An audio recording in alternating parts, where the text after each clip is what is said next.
Hey guys, glad to see you again. Yang here from WARPATH dev team. Today, I would like to introduce my colleague, Arlen, to join us on this video. Hi, glad to see you guys. WARPATH has been released for 1.5 years.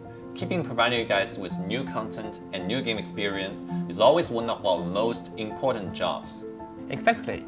That's why we are gonna introduce new types of units, such as main battle tank, helicopter, in version 5.0. Meanwhile, WARPATH will officially enter the age of modern warfare when your server open time reaches 180 days. Yeah, let's talk about helicopter first. The helicopter is classed as a ground force unit, which means it can join army group. But unlike other ground force unit, it can also fly over obstacles, such as mountains, rivers, bridges, and even enemy units. This gives it high mobility even on the most crowded battlefield. On the other hand, the helicopter retains the attacking feature of the tank destroyer, so it can still do penetrating damage to those heavily armed tanks. Wow, sounds very exciting to me. What about the main battle tank? It is as tanky as a heavy tank and moves as fast as a middle tank.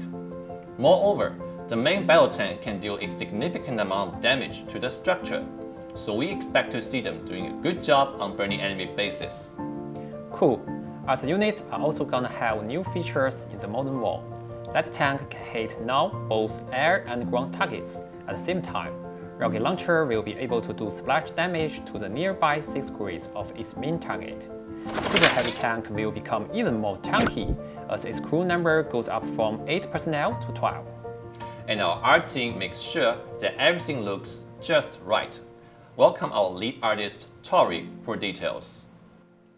Thank you, Yang. First of all, in modern weapons, tank destroyers have been pushed slowly out of the picture, and helicopters have replaced part of the tank destroyer's role. The Apache we're working on is one of the most iconic weapons.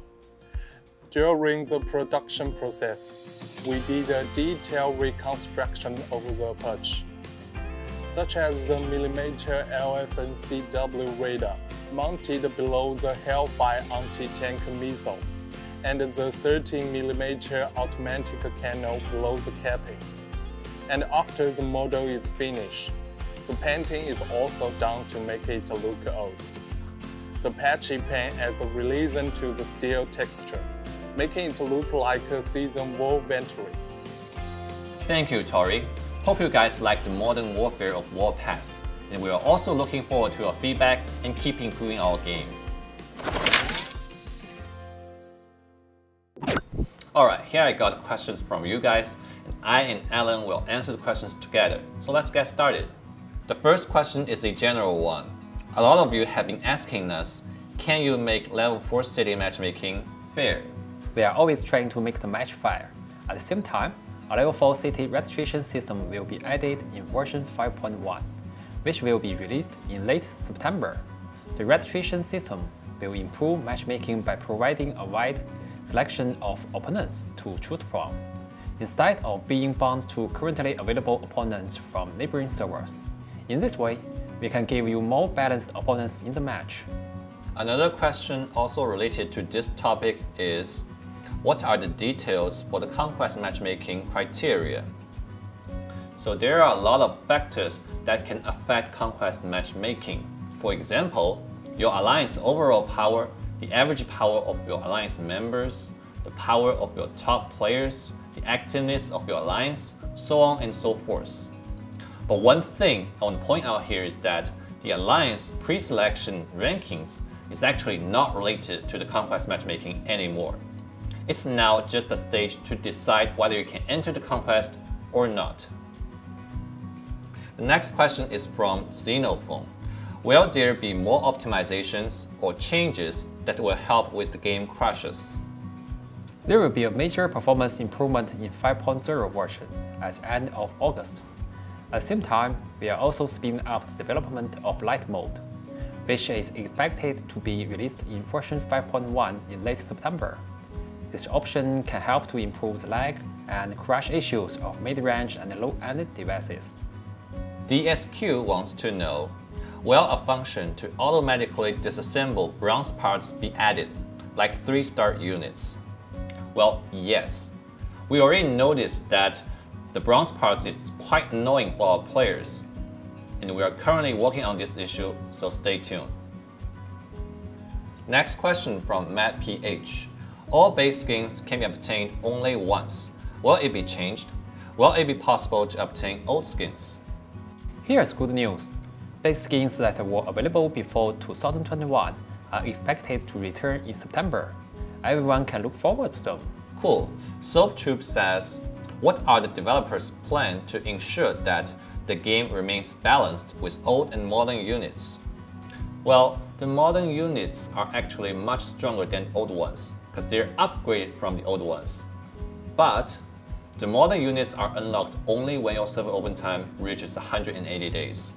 So before that time, everyone can only have the old ones. Next question from K Gab. Light Tank's anti-tank gun is dealing very small amount of damage.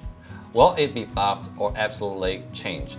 With 5.0, players will be able to upgrade their light tanks to modern light tanks, which can attack both air and ground units at the same time, without having to switch attack mode manually.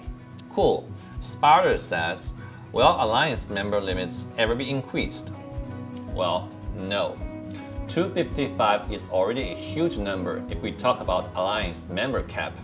Increasing this number will further increase the power gap between all alliances, and this can directly cause our Conquest matchmaking even worse in terms of fairness, so we won't do that. Next question is from Unique Identity. What type of helicopter will be Vanguard, Camp Liberty, and Martyrs Watch? Or will there be helicopters of all 3 types? All 3 factions have their unique helicopters, and different types have their own traits, such as Camp Liberty's fast movement speed, Vanguard Division's high firepower, and strong armor penetration of Martyrs Watch. Elas All says, can we build our base headquarter higher than level 32 in the future? We will not raise the level cap for now, but we have improved fortified walls, which can be upgraded only after the wall has reached level 32, and will get base damage resistance against air or ground units every 5 or 10 levels. That's all the questions we have here. Hope you guys enjoyed the video, and we will see you next time. See you!